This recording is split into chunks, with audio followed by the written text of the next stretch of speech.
Hello. It's time for another episode of Mr. Albert's class on YouTube, so grab your notebook and your popcorn, because today we're going to talk about... Today I'm going to read through A Good Man is Hard to Find by Flannery O'Connor. So sorry you won't be able to see my beautiful face today, but I will put the text up on the screen so that you can kind of follow along that way. Alternately, of course, I will put the text in the description here. You can pull it up that way as well. As I'm reading, I'll pause from time to time to point out some of those literary patterns we've been talking about and some other things. And then after we read this, you guys have a little characterization assignment. We'll do some discussion.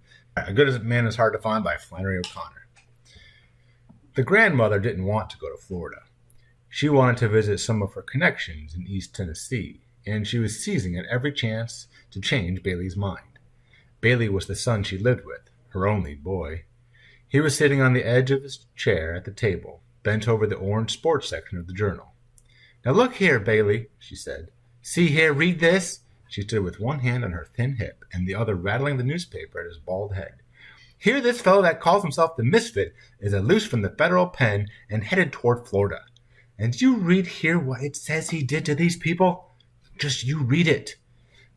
I wouldn't take my children in any direction with a criminal like that loose in it. I couldn't answer to my conscience if I did." All right, so let's pause there. There's a lot in that first paragraph. And, this novels, oftentimes we look at the first page or two because those descriptions are so important. And in short stories, it's shorter, so that first paragraph is going to really kind of set the scene. I think the fact that she uses the word connections. She wanted to go to her connections in East Tennessee. That's going to be an important part of characterizing the Florida thing. I think is really, really important. If you remember, going south means that things are going bad. It's going to be bad, and Florida is hell. Florida is where people go to die, and this old grandmother doesn't want to go to Florida. All right, so this is the structure of the piece here. And it sounds like an exaggeration. Maybe it is a little melodramatic, but it is what's happening. And if you stop and think about it, we think it's this beautiful, wonderful place, right, with all kinds of frozen yogurt. But then when you're there for a while, you're just like, it's just hot and miserable. And, like I said, it is literally where people go to die. It is the retirement capital, right? And one of the southernmost, parts of the United States, of course. And so that idea, like going south, right? We always think of like you're going down, like, hell is down, things like this. And so, all those associations are there, right? Manipulation is also very, very, important in understanding the grandmother, right? She's living with her only boy. He points that out. The narrator points that out. And, she kind of says, well, I wouldn't take my family anywhere near this misfit, even though you're like really like just you read in the paper that there's just some guy in the state and you wouldn't even go in the whole state. Bailey didn't look up from his reading, so she wheeled around then and faced the children's mother, a young woman in slacks, whose face was as broad and innocent as a cabbage, and was tied around with a green handkerchief that had 2 points on the top like rabbit ears. She was sitting on the sofa, feeding the baby his apricots out of a jar. "The children have been to Florida before," the old lady said. "You all ought to take them somewhere else for a change so they would see different parts of the world and be broad. They never have been to East Tennessee." All right, so again, more like, the mom's wearing slacks. That's an old word for pants. Good gravy. What? She's not wearing a skirt? This is, oh my gosh, this is scandalous.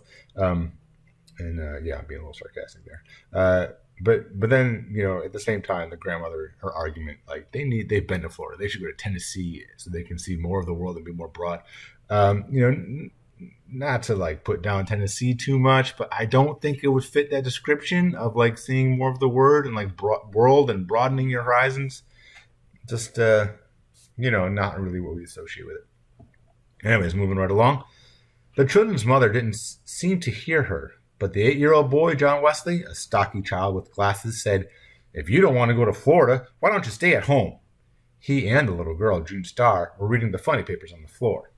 "She wouldn't stay home to be queen for a day," June Starr said without raising her yellow head. "Yes, and what would you do if this fellow the misfit caught you?" the grandmother said.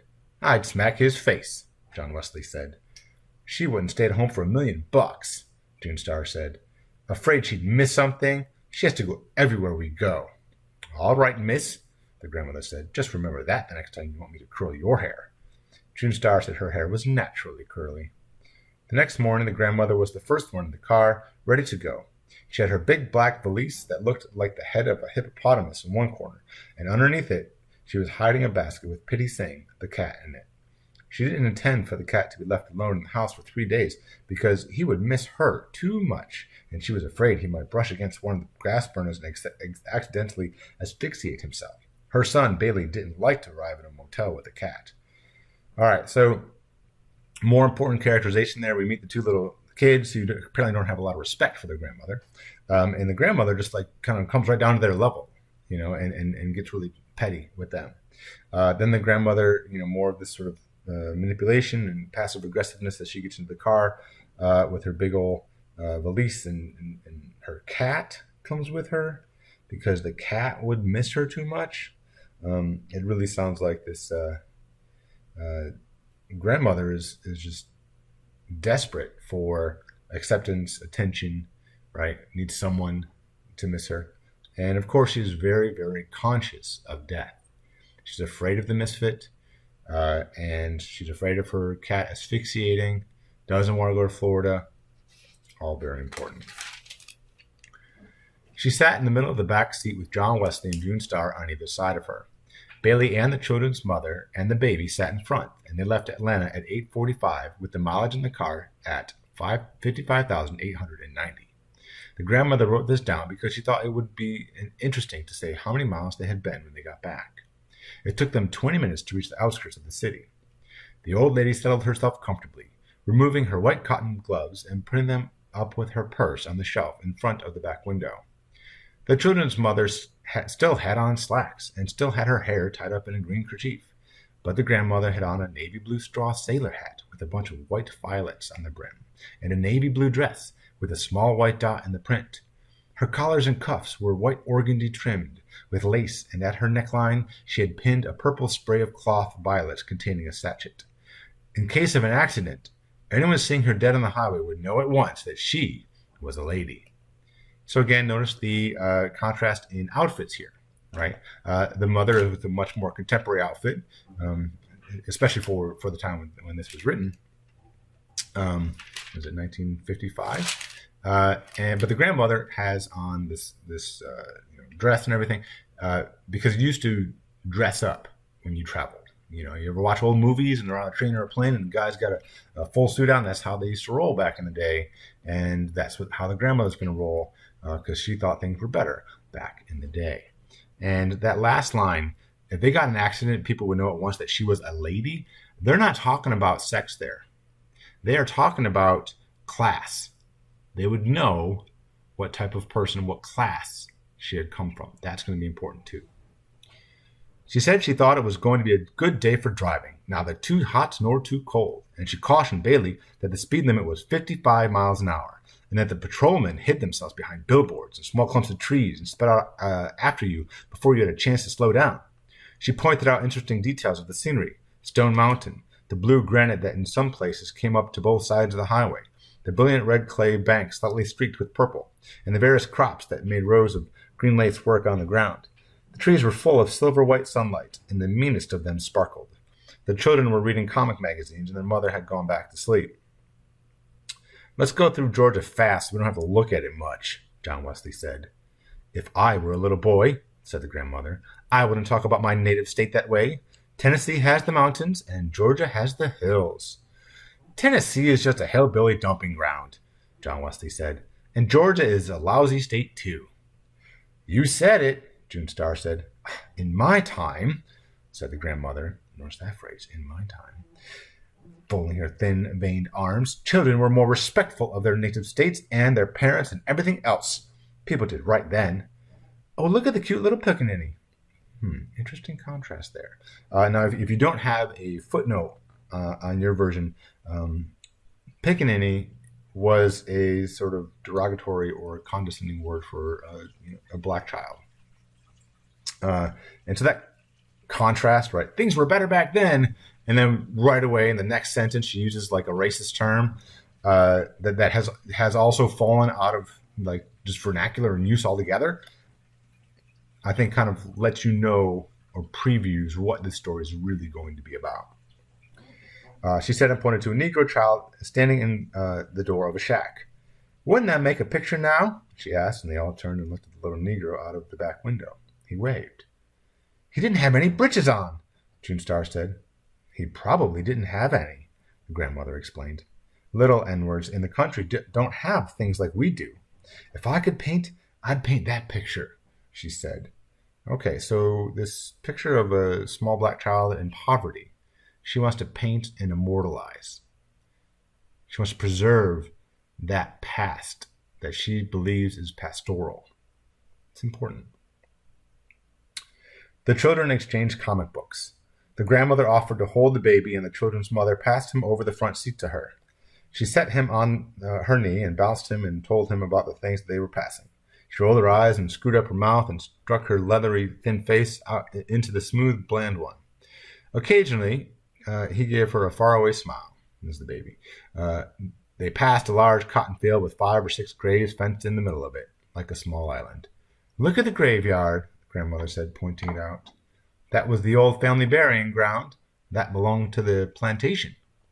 Where's the plantation? John Wesley asked.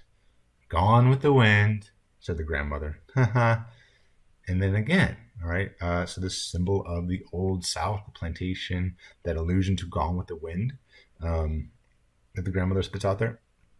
And her nostalgia for that and the children's complete lack of interest in it, that contrast again, really important about what this story is really about. And a lot of times students look at this and like, wait, they're passing a baby back and forth in the car? Yeah, they didn't have car seats back then. Even when I was growing up in the we didn't really have that either. And actually, one of my first memories is that we had this rusted out old car. My mom took a turn and I flew out the door. The door opened and I flew out and I was in the middle of the road. I was like 3 years old, and I see these tires screeching to a halt. And so, things were different back in the day, as they say. And that sounds like a digression, but things were different back in the day. Doesn't mean they were better. If you haven't picked it up yet, that's what I'm saying the story's about. All right. When the children finished all the comic books they had brought, they opened the lunch and ate it. The grandmother ate a peanut butter sandwich and an olive and would not let the children throw the box and the paper napkins out the window. When there was nothing else to do, they played a game by choosing a cloud and making the other two guess what shape it suggested.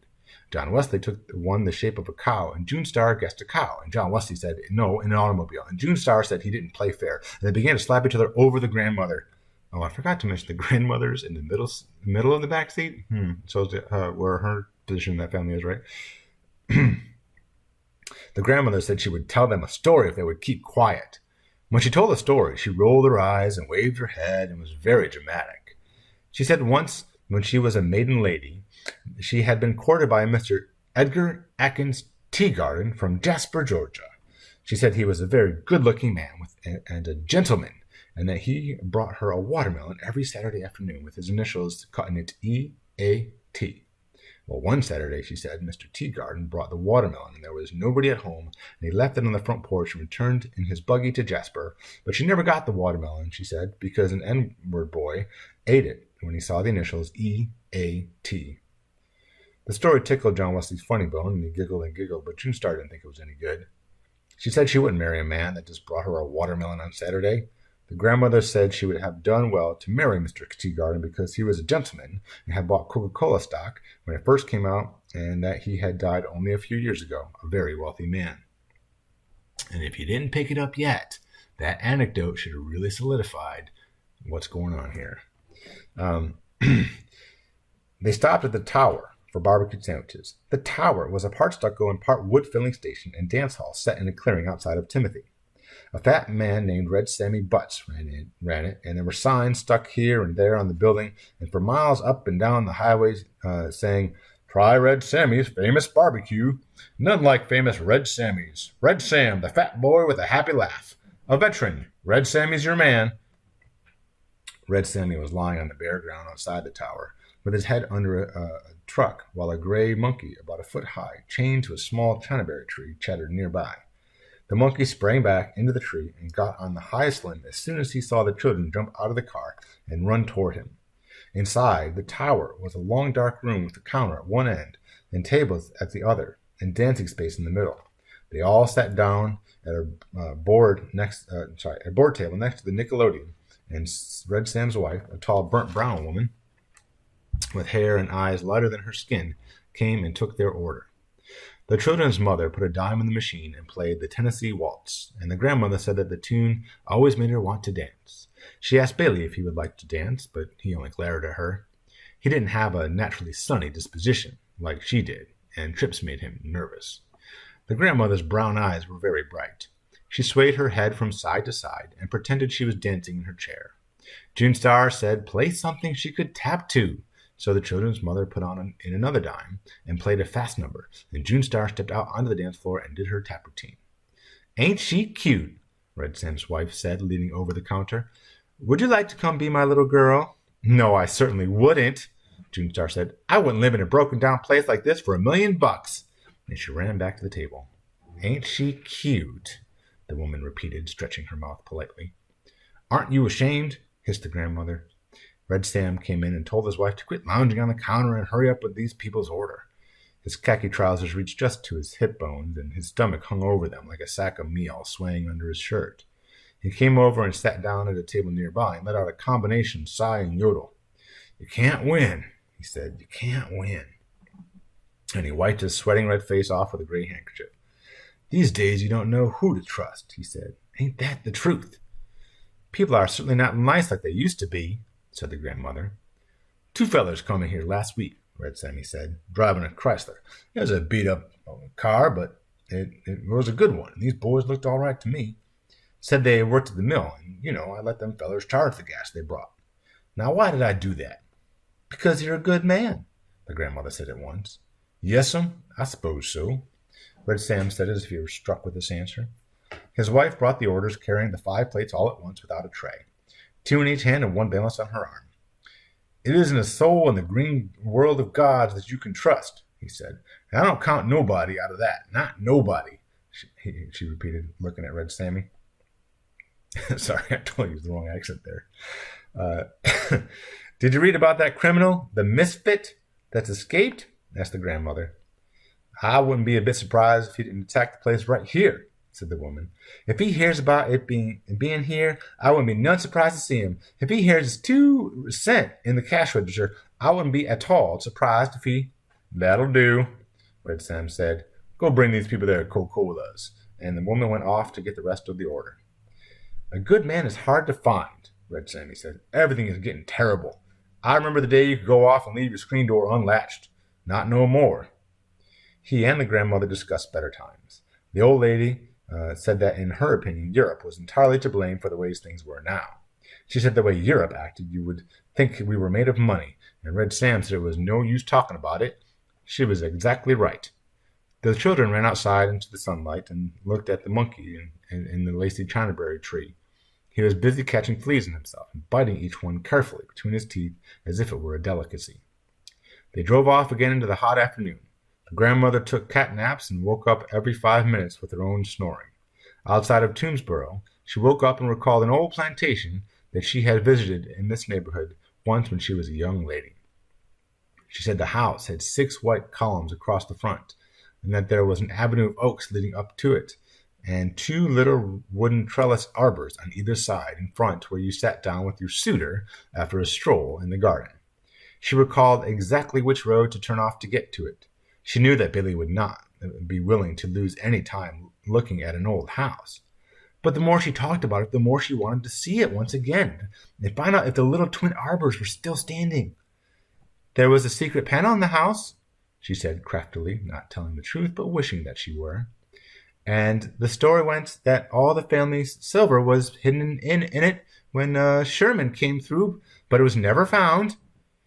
This is a really important part. Okay, so you got the tower is the name of this place where they go to eat, and they just babble. It is supposed to be an allusion to the Tower of Babel from the Bible. And if you're familiar with that story, you know it is about hubris, right? And this is what the grandmother and Red Sammy have. They want to bring back this old day thinking that it's better. Yet, if you look at the physical description of Red Sammy, he's not exactly a person who exudes a lot of class, which is exactly what the grandmother's looking for. But because he agreed to the grandmother and kind of like patronizes her in some sort of way, she likes him and believes that he is a good man. All right. So anyways, they're in line with their beliefs. Now the grandmother, I think it's really important when they said that she wanted to go to this house. Remember, right from line 1, she's trying to avoid Florida. It's where people go to die. She's trying to derail this trip, go to this house. She knows there's nothing special about this house. It's just a relic of her past.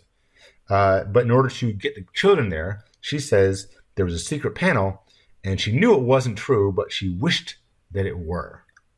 She's like making this up and like convincing herself of it, making up a fiction, and then starting to believe it. All right, and she doubles down with this story of there's maybe even some secret silver in this secret passage.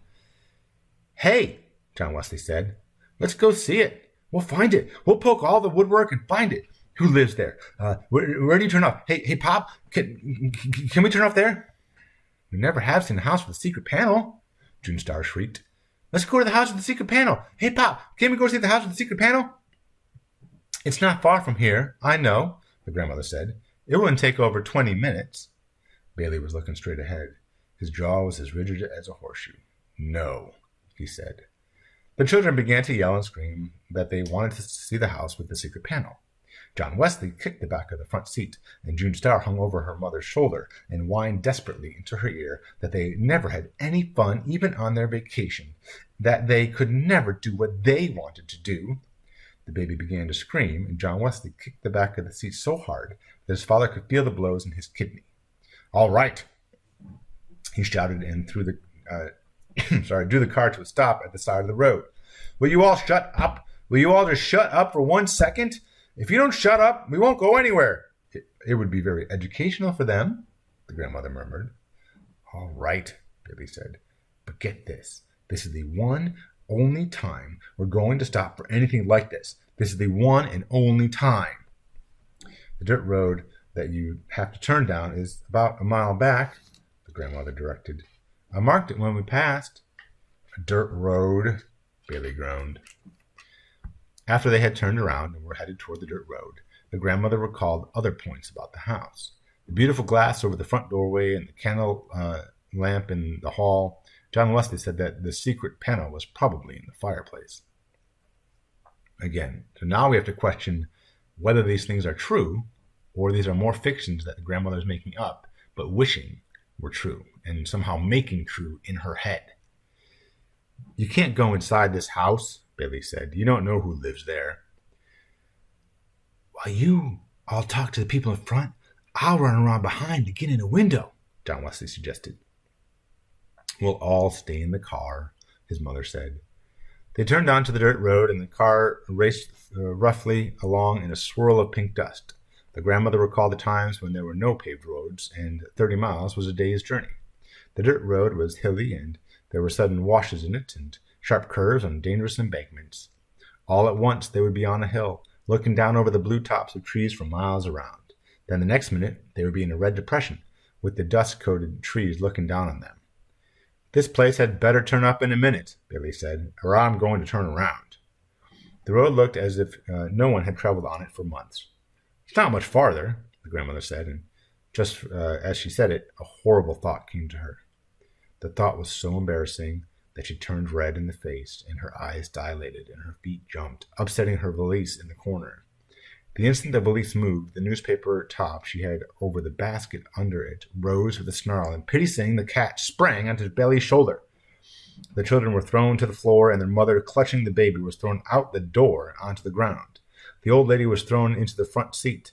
The car turned over once and landed right side up in a gulch off the side of the road. Bailey remained in the driver's seat with the cat, gray striped with a broad white face and an orange nose, clinging to his neck like a caterpillar. As soon as the children saw they could move their arms and legs, they scrambled out of the car, shouting, "We've had an accident!" The grandmother was curled up under the dashboard, hoping she was injured so that Bailey's wrath would not come down on her all at once. The horrible thought she had had before the accident was that the house she had remembered so vividly was not in Georgia, but in Tennessee. So maybe her memory of the past isn't quite so accurate. All right, and again, she's curled up hoping she's hurt because then her son might not be too mad at her. The children are all full of adrenaline running around. We've had an accident, right? They finally got something exciting on their vacation, I suppose. Just keep moving. Bailey removed the cat from his neck with both hands and flung it out the window against the side of a pine tree. Then he got out of the car and started looking for the children's mother. She was sitting against the side of the red-gutted ditch, holding the screaming baby, but she only had a cut down her face and a broken shoulder. "We've had an accident!" the children screamed in a frenzy of delight. "But nobody's killed," June Star said with disappointment as the grandmother limped out of the car, her hat still pinned to her head, but the broken front brim standing at a jaunty angle, and the violet spray hanging off the side. They all sat down in the ditch, except the children. To recover from the shock, they were all shaking. "Maybe a car will come along," said the children's mother hoarsely. "I believe I have injured an organ," the grandmother, pressing her side, but no one answered her. Bailey's teeth were chattering. He had on a yellow sport shirt with a bright blue parrot's design in it, and his face was as yellow as the shirt. The grandmother decided that she would not mention that the house was in Tennessee. The road was about 10 feet above, and they could see only the tops of the trees on the other side of it.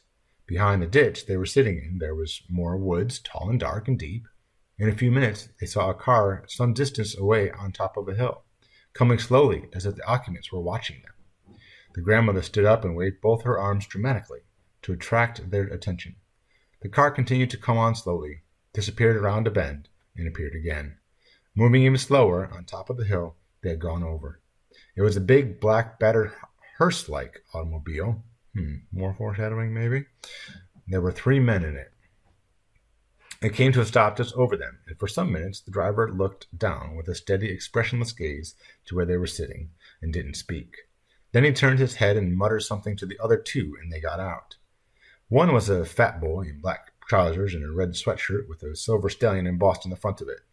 He moved around on the right side of them and stood staring, his mouth partly open in a kind of loose grin. The other had on khaki pants and a blue striped coat and a gray hat pulled down very low, hiding most of his face. He came around slowly on the left side. Neither spoke. The driver got out of the car and stood by the side of it, looking down at them. He was an older man than the other 2. His hair was just beginning to gray, and he wore silver-rimmed spectacles that gave him a scholarly look. He had on a long, creased face and didn't have on any shirt or undershirt. He had on blue jeans that were too tight for him and was holding a black hat and a gun. The 2 boys also had guns. "We've had an accident!" the children screamed. The grandmother had the peculiar feeling that the bespectacled man was someone she knew. His face was as familiar to her as if she had known him all her life, but she could not recall who he was.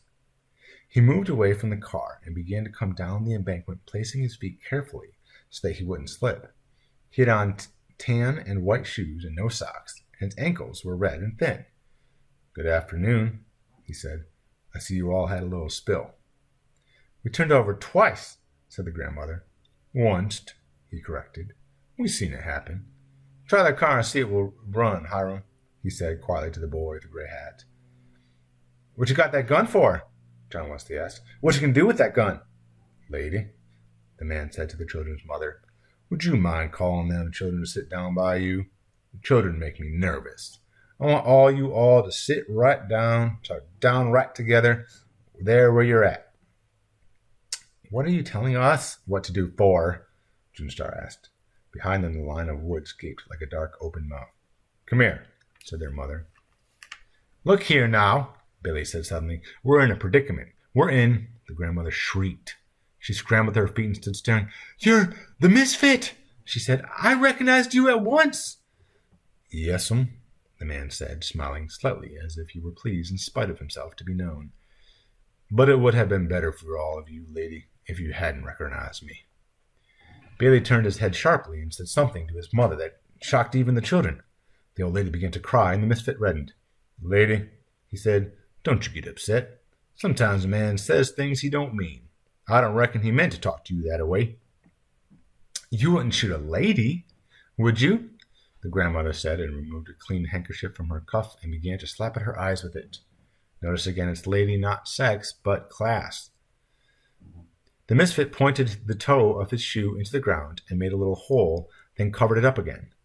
"I would hate to have to," he said. "Listen," the grandmother almost screamed. "I know you're a good man. You don't look a bit like you have common blood. I know you must come from nice people." And again, common, talking about like commoner. All right, that old class that she's trying to preserve. She's saying, "Oh, I know you have good blood. I know you're like genteel and whatnot, right?" "Yes, ma'am," he said. "Finest people in the world." When he smiled, he showed a row of strong white teeth. "God never met a finer woman than my mother, and my daddy's heart was pure gold," he said. The boy with the red sweatshirt came around behind them and was standing with his gun at his hip. The misfit squatted down on the ground. "Watch them children, Bobby Lee," he said. "You know they make me nervous." He looked at the 6 of them huddled together in front of him, and he seemed to be embarrassed, as if he couldn't think of anything to say. "Ain't a cloud in the sky," he remarked, looking up at it. "Don't see no sun, but don't see no cloud neither." Well, that's interesting because earlier the kids were, playing a game with the clouds. So it's a bright sky, but there's no sun in it, and we know sun equals enlightenment. So what's going on here? There's a cloudless sky, but there's also no sun. It's a weird thing, but it's going to be important for what's going on. Pay attention to it, and notice also that the grandmother's hat has broken. The thing that would normally protect her from the sun is no longer there. And the hat is also a symbol of her class. She was wearing this nice dress and this nice hat so that everyone would know that she was a lady. Well, now that's broken and it's gone, and there's a cloudless sky. All right, so we'll see if you guys can put that together. "Yes, it's a beautiful day," said the grandmother. "Listen," she said, "you shouldn't call yourself the misfit because I know you're a good man at heart. I can just look at you and tell." "Hush," Bailey yelled. "Hush, everybody shut up and let me handle this." He was squatting in the position of a runner about to sprint forward, but he didn't move. "I appreciate that, lady," the misfit said, and drew a little circle on the ground with the butt of his gun. "It'll take half hour to fix this here car," Hiram called, looking over the raised hood of it. "Well, first you and Bobby Lee get him and that little boy to step over yonder with you," the misfit said, pointing to Bailey and John Wesley. "The boys want to ask you something," he said to Bailey. "Would you mind stepping back in them woods with them?" "Listen," Bailey began. "We're in a terrible predicament. Nobody realizes what this is," and his voice cracked. His eyes were as blue and intense as the parrot in his shirt, and he remained perfectly still. Again, yellow shirt, blue parrot. Maybe not as tough as the misfit. No, but if you look at each character's physical description, the misfit in ill-fitting jeans, no socks, shoes that don't seem to fit his character, no shirt, and he's kind of embarrassed about that. Because you wouldn't be shirtless in front of a lady back in the day. And believe it or not, once upon a time, men could not be shirtless in public either. It was about 100 years ago that a bunch of men, I believe it was Coney Island, that they went to, and they bore their chests at the beach, and it was like a scandal. But then it was like it became okay. And so at any rate, even this being the 50s and having these symbols of the past even before that, you wouldn't want to be shirtless in front of a lady. All right. Anyways, yeah, physical descriptions are really important for letting you know, in internal descriptions, right? That the exterior landscape matches the interior landscape.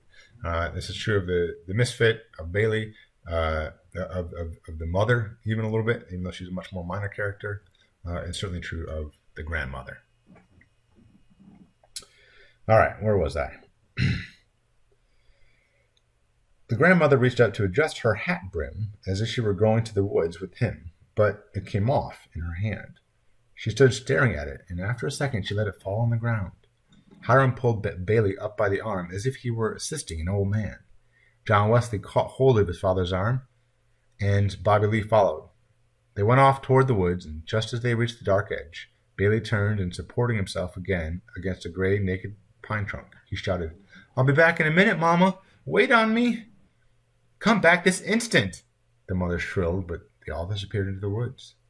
"Bailey boy," the grandmother called in a tragic voice, but she found she was looking at the misfit squatting on the ground in front of her. "I just know you're a good man," she said desperately. "You're not a bit common." "No, I ain't a good man," the misfit said after a second, as if he considered himself her statement carefully. "But I ain't the worst in the world, neither. My daddy said I was a different breed of dog from my brothers and sisters. You know, Daddy said, it's some that can live their whole life without asking about it, and it's others that has to know why it is, and this boy is one of the latters. He's going to be into everything." He put on his black hat and looked up suddenly and then away deep into the woods as if he were embarrassed again. "Oh, I'm sorry I don't have on a shirt before you ladies," he said, hunching his shoulders slightly. "We buried our clothes that we had on when we escaped, and we're just making do until we can get better. We borrowed these from some folks we met," he explained. "Well, that's perfectly all right," the grandmother said. "Maybe Bailey has an extra shirt in his suitcase." "I'll look and see directly," the misfit said. "Where are they taking him?" the children's mother screamed. "Daddy was a card himself," the misfit said. "You couldn't put anything over on him. He never got in trouble with the authorities, though. Just had the knack of handling them." "You could be honest, too, if you'd only try," said the grandmother. "Think how wonderful it would be to settle down and live a comfortable life and not have to think about somebody chasing you all the time." The misfit kept scratching in the ground with the butt of his gun, as if he were thinking about it. "Yes'm, somebody is always after you," he murmured. The grandmother noticed how thin his shoulder blades were just behind his hat, because she was standing up looking down at him. "Do you ever pray?" she asked. He shook his head. All she saw was the black hat wiggle between his shoulder blades. "No," he said. There was a pistol shot from the woods, followed closely by another. Then silence. The old lady's head jerked around. She could hear the wind move through the tree tops like a long, satisfied insuck of breath. "Bailey boy," she called. "I was a gospel singer for a while," the misfit said. "I've been most everything. Been in the armed service, both land and sea, at home and abroad. Been twice married, been an undertaker, been with the railroads, plowed Mother Earth, been in a tornado, seen a man burnt alive once." And he looked up at the children's mother and the little girl who were sitting close together, their faces white and their eyes glassy. "I even seen a woman flogged," he said. "Pray, pray," the grandmother began. "Pray, pray."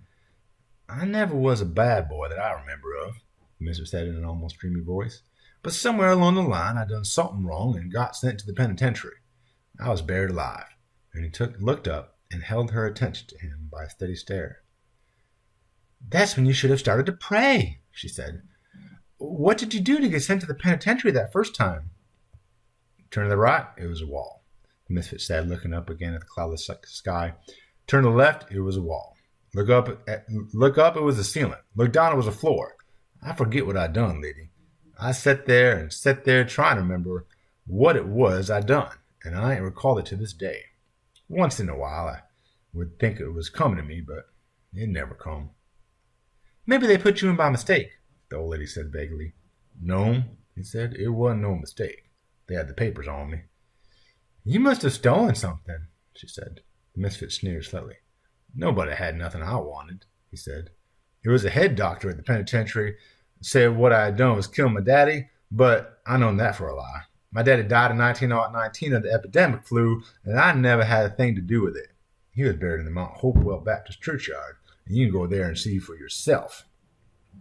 All right, so there's a little bit of a joke. Head doctor, psychologist, trying to apply like Freudian theory, and so it's the Oedipus complex, and the misfit took it a little too literally and didn't get it, and he's like, "I didn't kill my daddy. What are you talking about?" So anyways, this concept though that he doesn't even remember what he did the first time he gets sent to jail, but he knows that once he is tracked into that identity, he cannot shake it.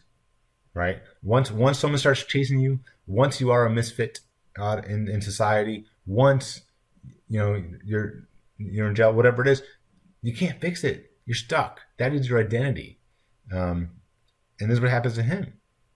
And that's going to be a really key component here. Notice they're still talking about that cloudless sky, and the grandmother is trying to like convert him or arguing for her own life. And so this idea of grace is going to come in here a lot. Flannery O'Connor was a Southern Catholic, and said that really what she was always writing about was the action of grace on a character who is not very willing to support it.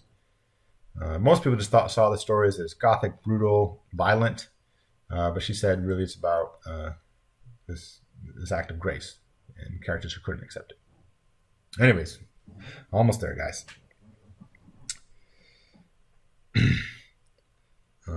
If you would pray, the old lady said, Jesus would help you. That's right, the misfit said. Well then, why don't you pray? She asked, trembling with delight suddenly. I don't want no help, he said. I'm doing all right by myself.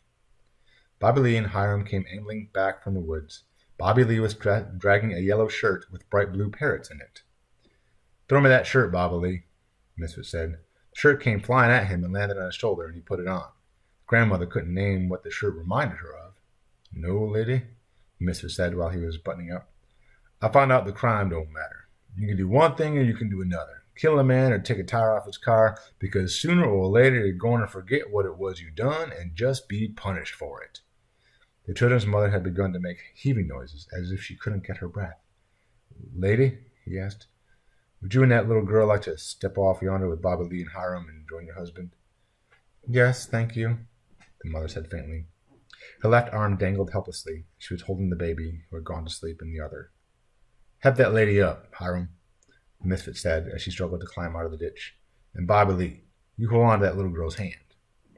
So notice that this guy's got this sort of Southern sense of respect, right? And this sort of value system, which completely contrasts with the action of what's happening, right? They're taking the mother off to kill her. He's like, well, this is a lady who's injured. Of course you help her up. This, too, is all very important to the thematic issues that we've been talking about. These symbols of the past and what the past was really like, the violence, all that. I don't want to hold hands with him, June Star said. He reminds me of a pig. The fat boy blushed and laughed and caught her by the arm and pulled her off into the woods after Hiram and her mother. Alone with the misfit, the grandmother found that she had lost her voice. There was not a cloud in the sky, nor any sun. There was nothing around her but woods. She wanted to tell him that he must pray. She opened and closed her mouth several times before anything came out. Finally, she found herself saying, Jesus, Jesus, meaning Jesus will help you, but the way she was saying it, it sounded as if she might be cursing. Yes'm, the misfit said as if he agreed. Jesus throwing everything off balance. It was the same case with him as with me, except he hadn't committed any crime. They could prove I had committed one because they had the papers on me. Of course, he said.